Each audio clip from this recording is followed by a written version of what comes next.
Hey, good morning. My name is Samantha Mirabal. I'm with Milko's application team. We're doing our design shop talk today. If you have questions while we are live, please type them in the chats. And I have another monitor set up over here where I kind of keep track of it since I'm here by myself. But yeah, type in your questions and I'll try to get to them as we're live.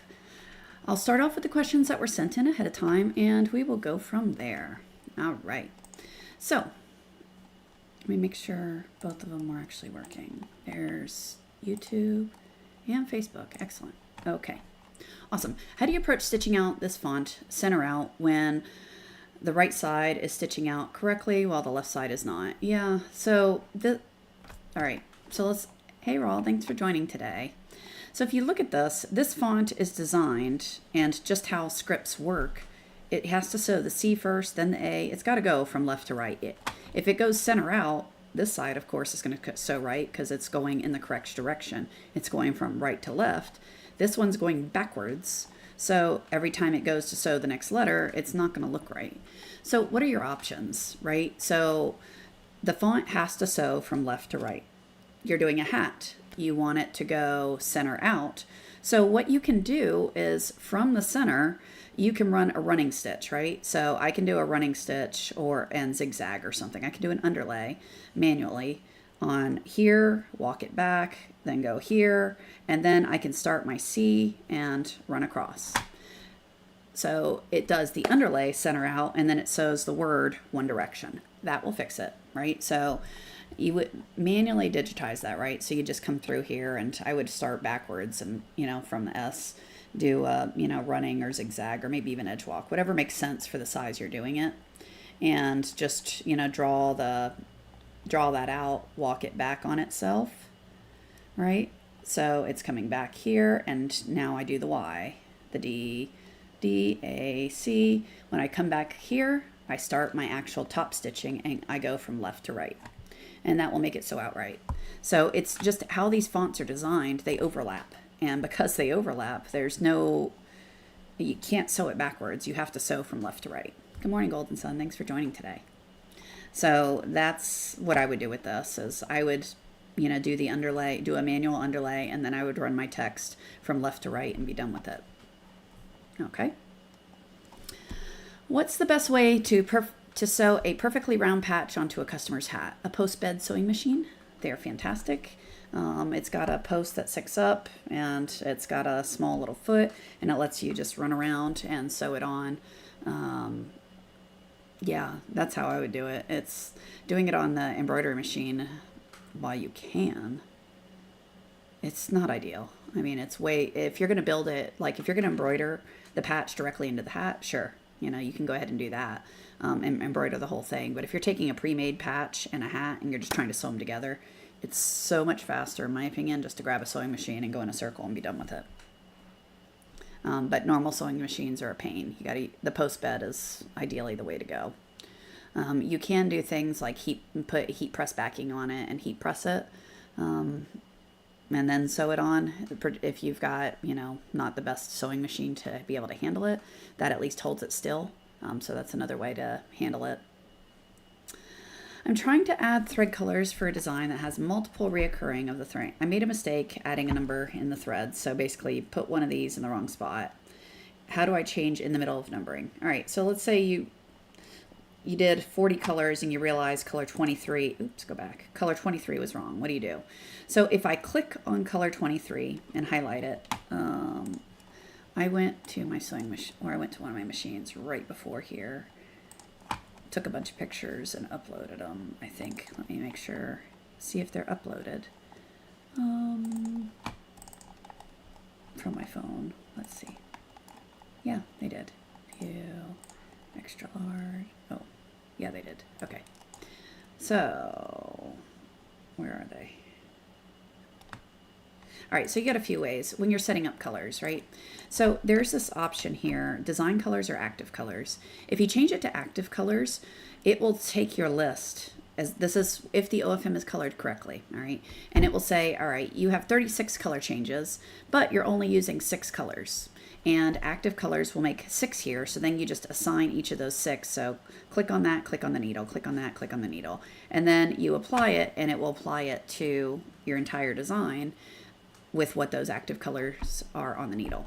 Okay, so that's one way you can kind of optimize your flow of doing that. But, oops, the real question was, what happens if you do it wrong, right? So if you do it wrong, what you want to do is select the number that you have wrong, and if you just want to delete it, let's say I put too many of this number 5 in there, right? Color 5, I can select it and hit erase, and it'll just delete that line item. If you just want to change whatever color 8 is, maybe instead of color 5, it was supposed to be color 13. If you double click on it, it will start flashing. When it's flashing, then I can go click on the 13, and now that will show up. Now it'll replace the 5 with the 13. So it really depends on what you want to do. If you want to just erase it, or if you want to double click on it and give it a new color number. Okay, so you got choices. So, oh, I skipped a question. I'll come back to that one. All right, so how do I add to the end of this thread colors and keep it without, yeah, so if you go, oops, so if I go to colors 36 or whatever it is, I usually click on it, double click on it, recolor that number, and then just keep going, and it will add more colors after it. Okay, so it'll keep on adding on to the end at that point.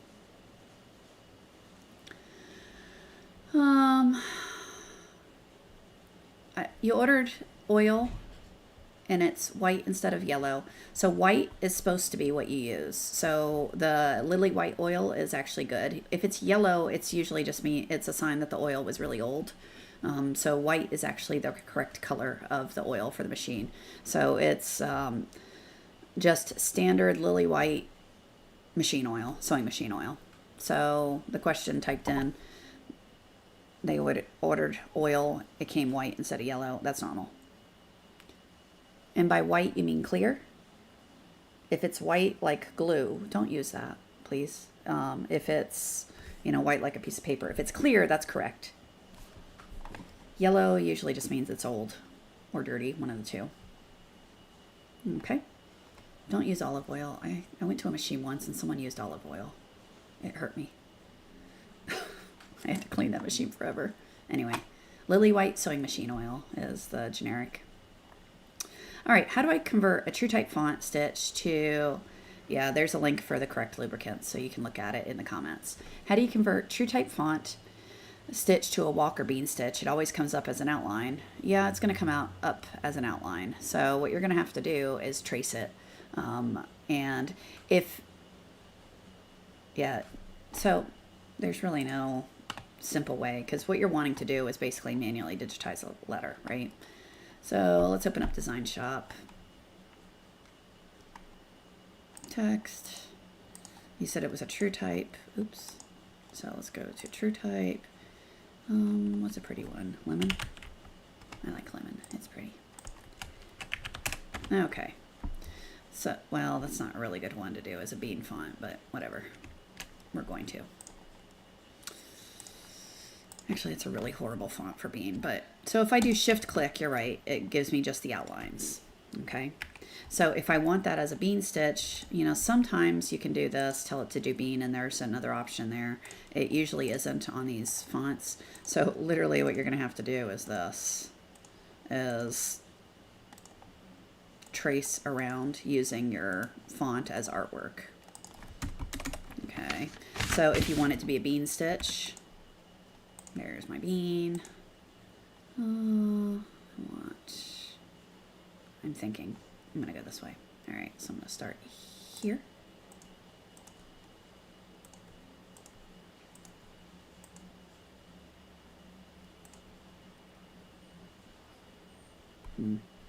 Trying to decide how I want this one to look. Go like that. Okay. So you can see what all I'm doing is, so we'll go, oops, I picked the wrong spot. Oh well.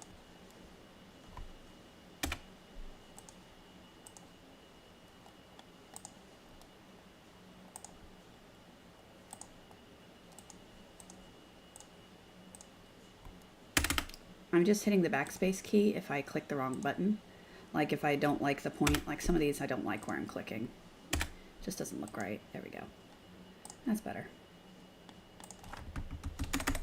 Okay, I don't like how that line is, so I'd probably go adjust that to be something different. Maybe that point over, this point over. Anyway, yeah. So then I can turn this off, and now I have that as a bean stitch, right? A bean stitch font. Bean. There you go.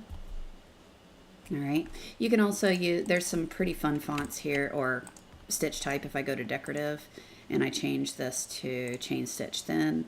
I probably would want to redo how I did these lines because it's going over them, so I'd want to rethink that. But to avoid that, so part of it would have a running stitch rather than this all continuous. But, you know, that's just a matter of working with it. All right. So that's what you would do to create that as a bean stitch. Just trace over it. If you're creating your own font, you can always take this and save letter and create a new font, right? So that it's typable in the size you created. So if you're taking the time to digitize them, you can either create your own alphabet using the alphabet editor, or, you know, create it as an expanded. But there's the alphabet editor, and then there's the expanded type, which is what I just had, say the save letter. Okay. All right. Did that. Cool.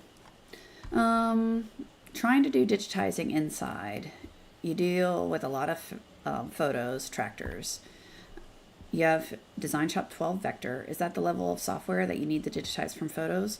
I mean, you can digitize from photos from pretty much any software you have. But what you're going to end up with, it's just a matter of features, right? So with tractors, similar to cars, I assume, you're going to have glass. And with glass, you tend to, a lot of people will tend to do shading using two colors overlapping, right? So they'll have like a light gray and a dark gray for the shadow or something like that. And on the shadow, it's a larger density so that it's not like fill over fill. It's kind of it's a blend. But there's a feature called Trapunto, which makes the stitching go all the way to the edge and down before it does the next row, rather than these weird little angles. That's a pro feature. So if that is something, you know, it's really just, here, let me go show you rather than waving my fingers at the screen. So copy, paste. So let's say, all right, I'm doing this really rough just so you guys get the idea. I'm going to change this to that. All right. So I've got my fill. So I'm going to make this one a light gray, and this is horrible, but we're going to pretend this is a nice blend. All right, so I don't want two fills like this. I want this one to be maybe an effect, custom density, apply. Yeah, and then we're going to turn off the underlay because we don't need that for this. All right, so notice when I do that, and maybe when you want that blend to go up a little higher. Okay, you can play with it, but so you see these little angles right here?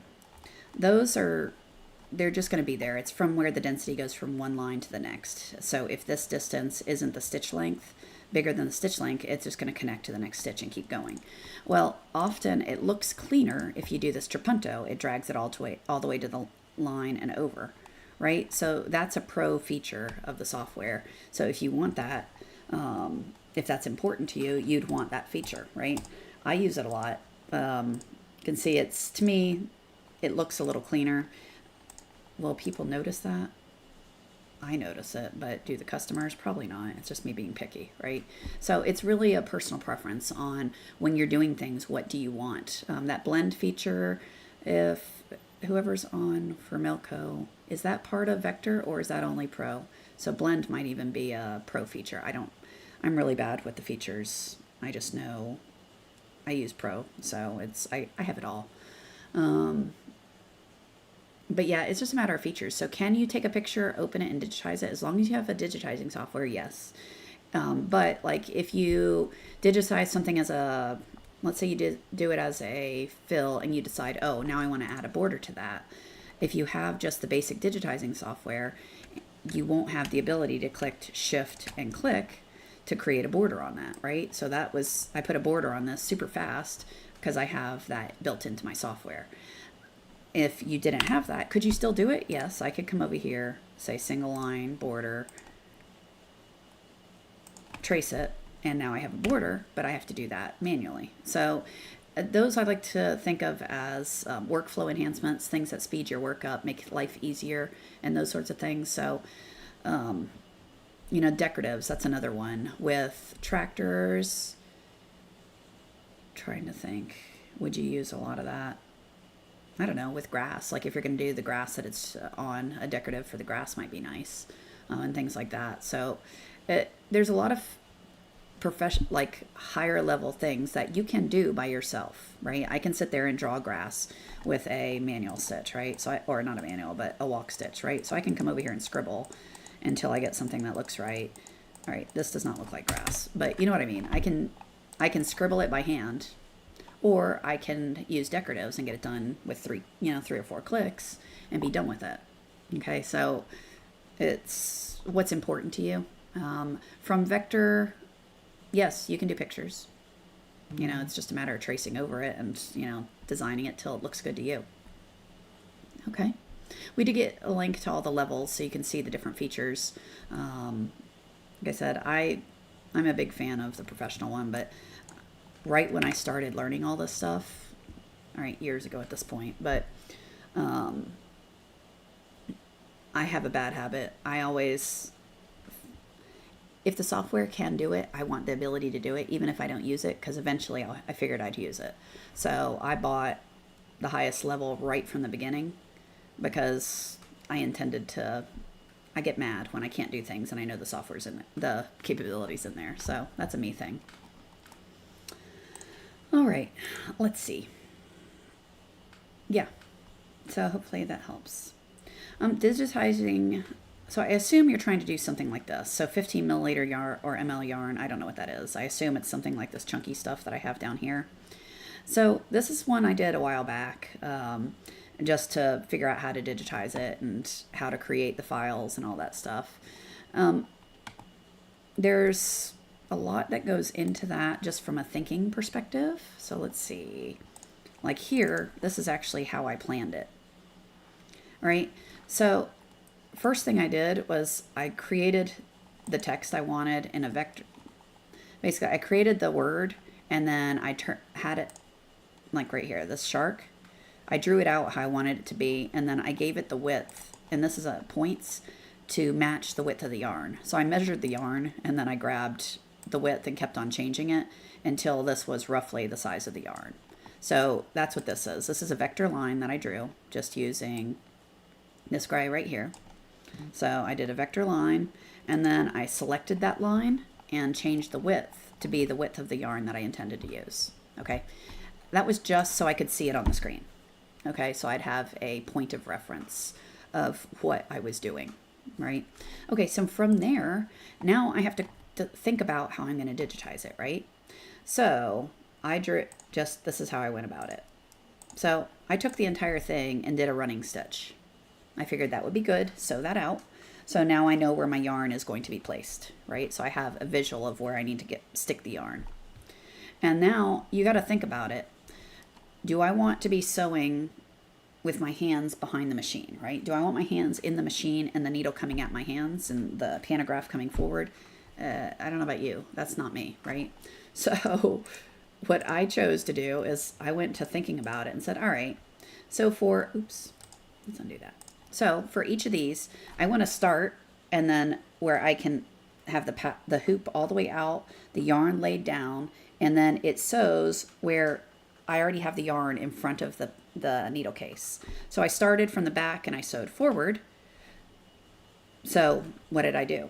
I put an applique stop after this, laid the yarn down, starting here, had it laying down, taped or whatever, however you're going to hold it. And then I had the yarn hanging off the side over here, right? So the very next step, it starts here and it sews that. Machine stops using a holder and applique stop. All right. So then I go grab my yarn and because this is already sewed down the middle of the yarn because that's how wide the yarn is. So I chose to go down the middle. right? So I took that long length of yarn and I went around this corner and taped it all in place, and then sewed the next one. So I decided I could probably tape and get all the way to here before I would be uncomfortable, or I'd need to adjust the yarn so it wouldn't get hung up on things, right? So it's really just taking that stitch and breaking it apart, thinking about it from your hands in the machine. Where do you need to stop it? So I chose to stop it kind of as I bounced around. Every time I needed to change the direction of the thread, I would have it stop where I could. So I'd change the thread color. That way I'd have a place where I could put a hold on my embroidery machine. So, and then go to the next one. And then I would do that. So I could do that. It'd sew towards me. That'd be all right, you know.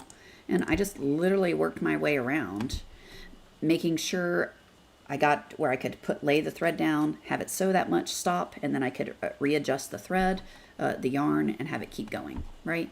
So what you end up with is this, right? So it sewed that line, it stopped here, I taped all the thread down to here, and then I sewed that. And then I taped over to here, it sewed that. You know, and I just worked my way through, manipulating the yarn around, using tape. You can use like a glue stick. That's another technique I've seen used. There's some double-sided dissolvable tapes you can find at quilting shops. You can use those. There's a tool called a smudger. Hey, Rachel. So there's a tool called a smudger. You can find that on Amazon. It's meant for electronics placements and things like that. I have it in the other room, but it's a black piece. It's really pointy and it's plastic. So what's nice about that is you can poke this thread around without having your fingers in the machine. I have sewn through my hand. It's not pleasant. I don't recommend it. So anytime you can work with chopsticks or smudgers, or particularly when you're doing appliques or yarn projects like this, where your hands are in the machine. Hands in the machine is risky. In general, do not do it unless you know what you're doing. And if you're not quite sure what's going to happen, just don't put your hands in the machine. Use a chopstick. If you sew through a chopstick, you break a needle. Oops, put a new needle in. You're not getting surgery, right? So, yeah, don't put your hand in the machine. Cool.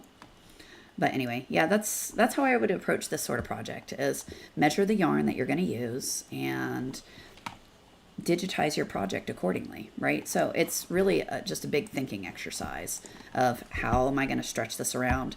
And quite frankly, I thought about it for quite a long time of, all right, if I lay it like this and then I want it to sew this way, and then how am I going to place the yarn to move it around? Where do I need to stop it?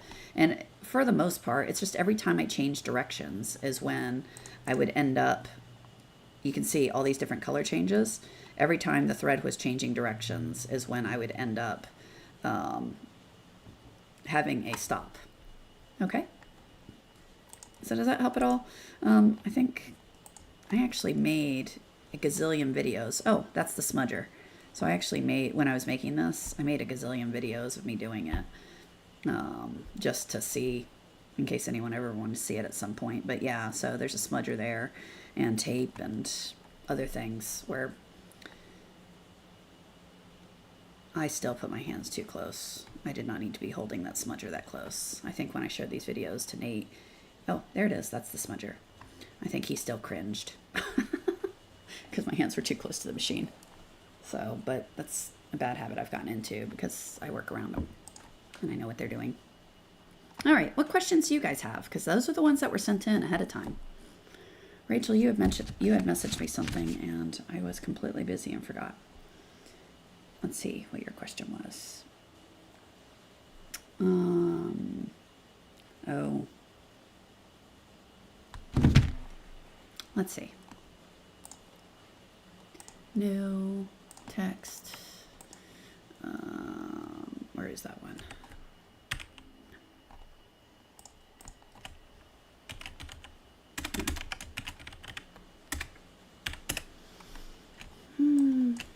Yeah, so I don't quite know what you were doing with it to get all those crazy lines on your chain stitch font, unless you were drawing it by hand. Because if we just use, so the question was, how do you adjust the settings on this guy? So the change stitch script under properties, you can come over down to the decorative here and adjust the decorative, right? So here is the lettering. So this is just the basic settings for the lettering. But if you grab this, you can drill down into the different things you want to adjust, right? So if you want to change the size of this chain, for instance, you can come adjust that. So that is where you would kind of drill down into the actual decorative that's driving that particular lettering. Okay. So that's, you know, if you want it wider or narrower or whatever it is you want. Or maybe you want that to be 120 so it's longer, and maybe that to be narrower. I don't know. Whatever you want to do. Okay. Or maybe instead of the chain stitch medium, you want the thick one, or maybe the thin one. You know, you have choices. You can play with it. Okay. So, what other questions might you guys have?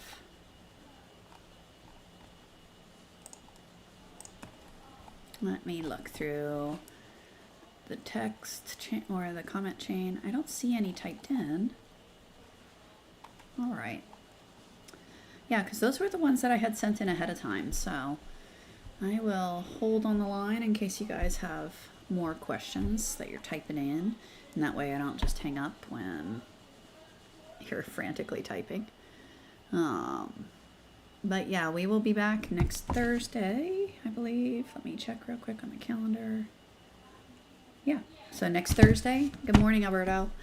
Do you have any questions? Because I've gone through the ones that were sent in. If you have questions, please submit them at any time. So there's on the Milka service site, we do have a link in the comments for you that will take you directly to where you can find all the different questions or all the different talks with kind of a list of what was covered in them. So I have a question. What's the best format to import a design into DesignShop Pro? So a design to digitize or one that's already been digitized? Because DesignShop, like if it's a digitized design, it's just a matter of opening the file, right? So, and DesignShop can open pretty much nearly, it's not everyone, but nearly all commercial file types it can open, right? So nearly all, not all, but. So if you can find a digitized file online with any of these, you can open it. It's not a matter of importing, it's just open, right? So file open, it opens it up. If you color it and you want to save it and keep those colors, you can save it as an OFM. It doesn't do anything to the file per se. It just saves the color information on top of it, right? So that way next time you open it, it's already colored. You're talking about importing CorelDRAW and things like that. Okay, to digitize. I'll tell you what I do. I use Illustrator, but I assume it will work the same in CorelDRAW. I just open up the file in Illustrator, select what I want, Control C, I go to DesignShop, Control V, and I'm done. And it pastes the vectors right in. That's how I do it. So I don't bother saving it off in weird formats. I just copy and paste and move along. And that's always worked well for me. Every now and then I will buy SVG or EPS files. I've noticed sometimes SVG files seem corrupt, so I don't know if that's just the software it was created in or what. So sometimes they come in strange, but SVG, EPS are usually the two I will try to bring in, but most of the time I just open an Illustrator, select what I want, copy, paste it, and I'm done. So DesignShop keeps crashing. Okay, so then I would, if you have a file, send it over to applications@melco.com so we can look at it and see why it's crashing. See if it's if there's something in the file or if it's something we need to address with DesignShop. So if you send that file over, we can take a look at it. But in the meantime, I would probably save it off as probably an EPS and use that, right? So that's what I would do. And then open the EPS. DXF, SVG, EPS, they all tend to work about the same. SVGs, that's the only one that I'll tend to buy files, vector files, from various sites, and every now and then when I open them up, it's just triangles all over my screen. So the file seems corrupt, and I don't know why that is. So, all right, but yeah, try an EPS. All right, what other questions do we have with my bad window blend there? Anything else before we call it for the day?